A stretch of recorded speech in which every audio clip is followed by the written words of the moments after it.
Salut à tous, bienvenue sur la chaîne Carafif, la chaîne libre, gratuite et sans pub, et qui le restera. Merci de me rejoindre pour cet avant-propos consacré à Rothérapie. Depuis plusieurs années, les abonnés de la chaîne me demandent des vidéos sur Rothérapie, mais vous le savez, Darktable était un petit peu mon bébé. Au bout de maintenant presque 46 vidéos, et en attendant de nouvelles évolutions du module filmique, un des derniers, je n'aurai pas trop de vidéos à proposer avant la prochaine version majeure. Je vais donc avoir un petit peu de temps à consacrer à Rothérapie, à vous consacrer, pour vous proposer des tutos sur ce logiciel qui mérite toute sa place dans l'open source. Faut-il utiliser Darktable? Faut-il utiliser Rothérapie? Faut-il utiliser les deux? Quels sont les avantages et les inconvénients de Rothérapie? Qu'est-ce que Rothérapie? Eh bien, pour répondre à toutes ces questions, il va falloir poursuivre un petit peu la suite de ce tuto. A tout de suite. Rothérapie est ce que l'on appelle vulgairement un dérotiseur, en d'autres termes, un logiciel capable de traiter des fichiers RAW, des fichiers bruts de capteurs qui contiennent toutes les informations capturées par votre appareil photo lors de la prise de vue. C'est l'équivalent en quelque sorte de la pellicule numérique. De cette pellicule numérique, dans cette interface, vous allez pouvoir, au travers d'un algorithme de dématrissage, en avoir un aperçu, puis sur cet aperçu faire des développements, donc des travaux. Vous allez pouvoir augmenter le contraste, la luminosité, enfin faire toutes sortes de choses pour en faire ensuite l'équivalent de tirage dans l'argentique sous la forme d'images destructives comme du JPEG, du PNG, etc. Si Rothérapie est spécialisée dans les données brutes, cela ne l'empêche pas de traiter directement vos formats JPEG, PNG sans passer par la case d'érotisation. Sachez enfin que Rothérapie est un logiciel open source, il vous permet de faire un pas dans l'open source par la grande porte. Si vous êtes un codeur, vous allez pouvoir participer à son développement, mais si vous voulez aider la communauté, vous pouvez aider sur les forums, traduire de l'aide ou des tutos, vous pouvez aussi, je ne sais pas moi, créer des presets et les partager, bref, participer au monde du libre, et ça, c'est toujours sympa. Rothérapie, il faut le savoir aussi, est un logiciel multiplateforme, c'est qu'il fonctionne sur les 3 plateformes, Linux, comme c'est le cas devant vos yeux, mais aussi sur votre Mac ou sur votre Windows. Rothérapie a la particularité justement de jouir d'une bonne stabilité sur les 3 systèmes, donc celles et ceux qui ont tendance à passer d'un système à l'autre apprécieront de travailler sur Rothérapie. Rothérapie, pour l'avoir, eh bien écoutez, rien de plus simple, vous vous rendez sur rothérapie.com, vous allez dans la rubrique Download et bien entendu vous allez pouvoir sélectionner en fonction de votre type de processeur 64 bits ou 32 bits, de votre plateforme Windows, Mac, etc. l'archive qui convient, archives qui vous sont listées ici avec bien entendu le détail de tout ce qu'elle contient. Vous trouverez aussi sur ce blog une aide très bien faite, rubrique par rubrique, une aide complète mais pas seulement, une aide liée à Rothérapie. Elle parlera de concepts sur des profils d'ICC, sur l'ENG, sur plein de choses qui sont liées au monde de l'image numérique. C'est une plateforme d'aide très très bien faite. Je vous invite bien entendu à la visiter, à la lire comme pour n'importe quel autre logiciel. Vous y trouverez toute une succession de raccourcis qui optimiseront de loin votre workflow et votre manière de travailler dans Rothérapie. Vous voyez qu'ils sont nombreux et qu'ils couvrent à peu près tous les besoins dans votre interface. Sachez enfin qu'il existe un PPA, donc un dépôt particulier dans lequel vous allez pouvoir suivre les dernières versions automatiquement dans votre gestionnaire de paquets en entrant ce PPA qui est le Door My Way qui fonctionne plutôt bien. Les dernières versions viendront tout simplement se mettre à jour dans votre système. C'est une véritable petite merveille. Faut-il utiliser plutôt Darktable, plutôt Rothérapie? Quels sont les avantages ou les inconvénients de Rothérapie par rapport à Darktable et vice versa? Eh bien, c'est une question à laquelle nous allons essayer de répondre tout de suite. Actuellement, et selon moi, Darktable est l'offre la plus complète, la plus avancée, la plus aboutie pour tout photographe qui voudrait gérer son workflow en open source, sous Linux, sous Mac ou sur Windows.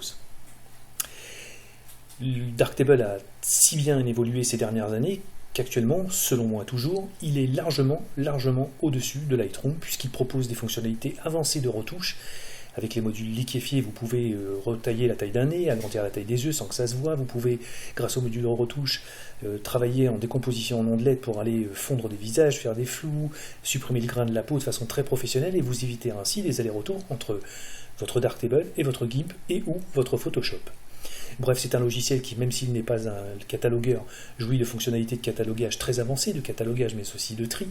Et c'est un logiciel qui propose plusieurs fonctionnalités la table lumineuse, la chambre noire, mais bien entendu aussi un onglet de capture, enfin toutes sortes de choses. Bref, c'est un logiciel extrêmement complet. C'est pour moi la Rolls-Royce du libre pour le traitement d'un workflow. À m'écouter parler, on pourrait dire que finalement, il suffirait d'utiliser directement Darktable pour être content, car Rotherapy n'aurait pas grand-chose à proposer. Ce n'est pas tout à fait vrai, car Rotherapy, s'il est moins complet que Darktable, propose des fonctionnalités très avancées. Des fonctionnalités avancées, une gestion excellente des hautes lumières, bref, il a quelques avantages, mais aussi quelques inconvénients. Commençons avec toute la relativité et la mesure qui s'impose par les inconvénients. Je le disais tout à l'heure, Rotherapy ne dispose pas de fonction de catalogage, donc celles et ceux qui voudraient régler et leur workflow et leur bibliothèque dans la même interface pourraient trouver que c'est un frein à Rotherapy. Ensuite, dans Rotherapy, dans l'éditeur, vous avez des tas de modules dont vous trouverez à droite du nom de ceci un petit item qui vous rappelle que l'échelle de cet outil est à 1 sur 1. En d'autres termes, vous ne verrez l'effet de l'outil qu'avec un facteur de zoom à 100%. Cela peut être un frein et peut provoquer pour certains d'entre vous de grosses surprises à l'exportation. Si par exemple vous prenez le module de netteté que l'on verra en détail, si vous poussez les rayons, la quantité, etc., vous ne verrez pas spécialement d'effet. En revanche, à 100%, clac, ça commence à cogner. Vous devrez donc prendre en considération cette particularité très propre à Rotherapy. Il suffit de le savoir, mais cela peut être un frein pour certains d'entre vous. Un frein que je considère notoire, c'est que lorsque vous faites des tâches dans une image, dans l'éditeur, vous avez ce que l'on appelle un historique. Vous voyez, vous pouvez passer d'une étape à l'autre et revenir sur les étapes de votre workflow très facilement.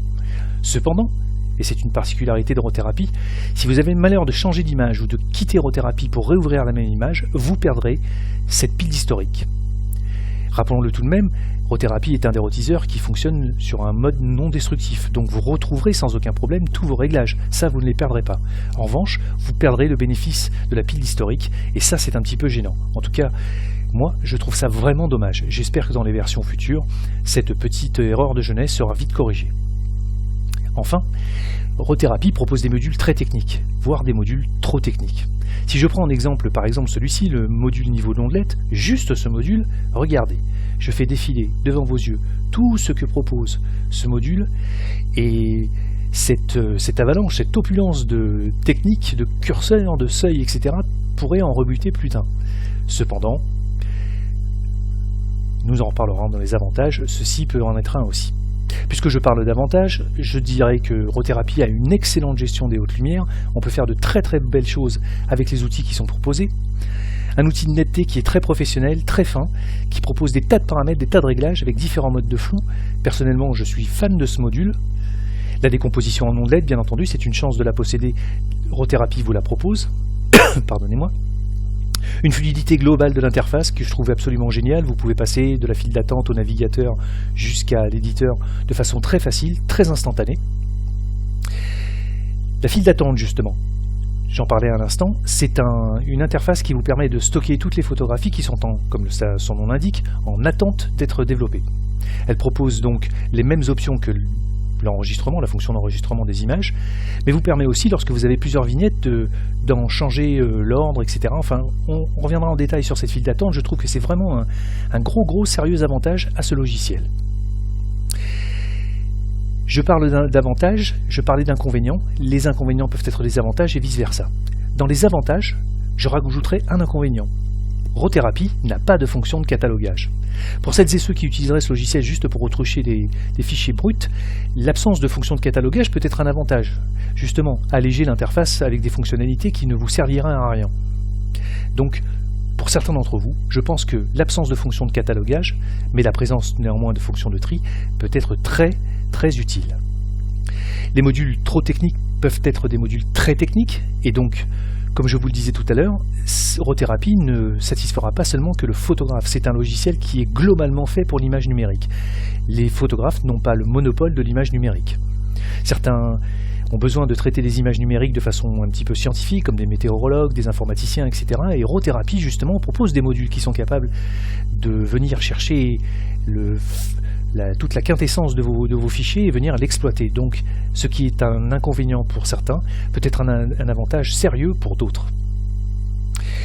L'histogramme de Rothérapie est un histogramme génial qui propose des tas de fonctionnalités et qui peut laisser apparaître ou cacher des informations que vous ne trouveriez pas pertinentes ou pertinentes. C'est un histogramme qui est vraiment sympa et qui surtout peut se déplacer, ça nous le verrons. Les courbes dans Rothérapie, vous les retrouverez un petit peu partout. Elles ont des tas de configurations possibles et surtout des tas de modes d'utilisation possibles. Je trouve que les courbes sont très très bien faites dans Rothérapie et globalement, l'originalité des curseurs de réglage, des courbes, avec leur butée, leur seuil, etc. C'est vraiment extrêmement bien fait, nous y reviendrons en détail. Et enfin, Rothérapie propose ce qu'on appelle des profils dynamiques. Ainsi, par exemple, si vous avez réussi à trouver un réglage excellent de gestion de bruit pour, par exemple, toutes vos images à 800 ISO, eh bien, vous enregistrez un preset et vous créez un profil dynamique, un peu à l'instar de ce qu'on fait dans Darktable, et automatiquement, dès lors que vous importerez une image à 800 ISO, eh bien, votre preset sera automatiquement appliqué. Très pratique pour la correction d'objectifs, le bruit ou autre. Allez, je vous avais parlé d'un programme, c'est ce que nous allons voir tout de suite. Lorsque j'ai commencé sur Darktable, à l'époque, il n'y avait, en tout cas en tutoriel francophone, pas grand-chose à proposer à la communauté. Il y avait, si ma mémoire est bonne, deux excellentes vidéos, les deux premières excellentes vidéos de Jean-Pierre Verru. Si ma mémoire est bonne aussi, une vidéo de Philippe Deltré sur Darktable, mais sinon, il n'y avait pas grand-chose. J'ai donc fait le choix d'un apprentissage pas à pas, en partant de l'interface, puis une décomposition module par module que je me suis efforcé de suivre jusqu'au tuto numéro 41. En ce qui concerne Rothérapie, les choses sont un petit peu différentes. C'est un logiciel qui existe depuis très longtemps, donc un logiciel qui est depuis très longtemps utilisé, et donc certains d'entre vous ont déjà leurs habitudes, bonnes ou mauvaises, mais en tout cas leurs habitudes. D'autres vont venir découvrir Rothérapie et commencer à l'utiliser, donc il faut trouver un mix le plus intelligent possible entre une utilisation débutante et une utilisation un peu plus avancée. Je signalerai au passage qu'il existe quand même quelques tutoriaux vidéo à votre disposition. J'ai noté ces derniers temps l'émergence d'une chaîne d'un monsieur qui s'appelle Michael T, qui fait des vidéos avec beaucoup de spontanéité, beaucoup de sincérité. Je l'invite d'ailleurs à continuer parce qu'elles sont plutôt bien faites. Je crois qu'il en est, si je ne dis pas de bêtises, à sa 11e vidéo aujourd'hui, jeudi 9 mai 2019. Et je pense qu'il va continuer et c'est une très très bonne chose. Sinon, c'est vrai, lorsque vous vous rendez sur YouTube par exemple, et que vous cherchez des vidéos sur Rothérapie, vous trouverez beaucoup de vidéos relatives à des versions assez anciennes de Rothérapie, notamment celle de Laurent Breillat, traitant de la version 3 de Rothérapie. Donc une petite piqûre de rappel serait toujours la bienvenue. Puisque je vous parle de programme, il faut bien en définir un, donc voici ce que je vous invite à suivre dans les prochains tutos. Nous allons découvrir de façon assez succincte l'interface, nous allons faire quelques petits essais de photos de base, de l'import, du tri, du marquage, nous ferons une petite édition légère, et puis nous passerons notre photographie dans la file d'attente, nous étudierons celle-ci, et nous exporterons notre photo. Comme ça, petite piqûre de rappel pour celles qui les utilisent déjà, pour celui qui utilise déjà Rothérapie, et pour les débutants, ça fera une bonne entrée en matière.